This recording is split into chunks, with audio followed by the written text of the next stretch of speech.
Well, that's the spindle all nicely cleaned. I think we're going to have to take it apart because I don't like the feel of the bearings. It feels a bit rough and it's quite stiff. I think they've been well over tightened. I will seek advice from Amadil, but I think it's probably best I take the bearings out, check them and re-grease them and reassemble everything. Then I'll know it's done properly. Yeah. Well, that's as much as we can do on the head. It's now time to rub it down and paint it. It's not a great fit, the spindle. There's a little more play than I would like. It's not outrageous, and for the most of the time I will be using it locked off. So yeah, you know, the alternative is just to get another head, which is you know, extreme. So slightly more play than I would like, but it looks like they've had two bites, and there's ridges, so it's not the greatest bit of machining, and it's annoying because this is one of the things I can't do anything about. See there, you can actually see the ridges.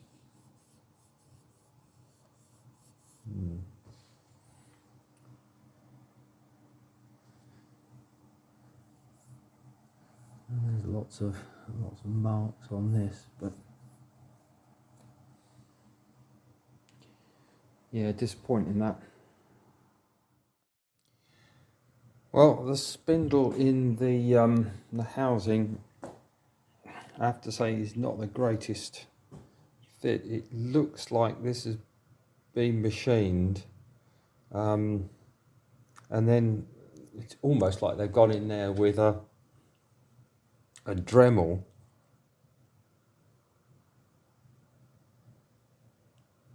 because that's not turning marks there. It's pretty horrible. Not what you'd expect on a spindle housing. Well, at least it's clean now. We can see what we can do.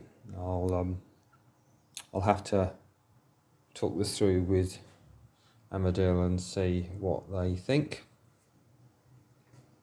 I really don't want to have to replace the head, but we'll see.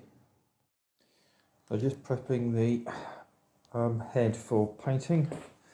Masks up the bits that are remaining, the spindle drive. It's all been degreased. I'm just rubbing it down. A word of warning, you have to be careful of a little spike at the back which indicates the angle.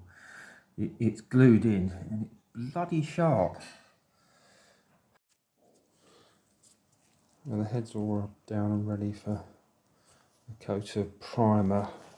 Unfortunately, there was a little bit of filler here, and I don't know what they've done. Maybe they've dropped it, or it's the casting floor, but it's a big chunk of filler that's fallen out. So I'm going to mix up some metal putty and put that in there. So I have to wait till that dries to prime it. I'll prime the inside anyway. My good friend David has kindly turned up a new spacer, which, as you can see, is slightly larger with a bigger land, so it will sit nicely properly on the bearing, and it's a really nice fit on there, so that would be nice and square rather than flopping around.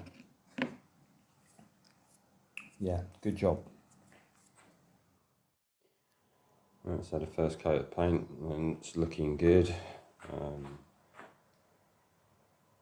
The inside's had a couple of coats, that's all fine.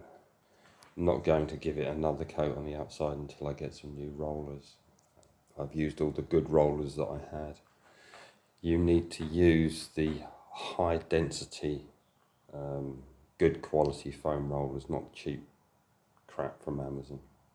Otherwise you will get bubbles in it. So they'll have to wait until later in the week to give that another coat. Anything like this plain metal shield, any bare metal is either painted or waxed.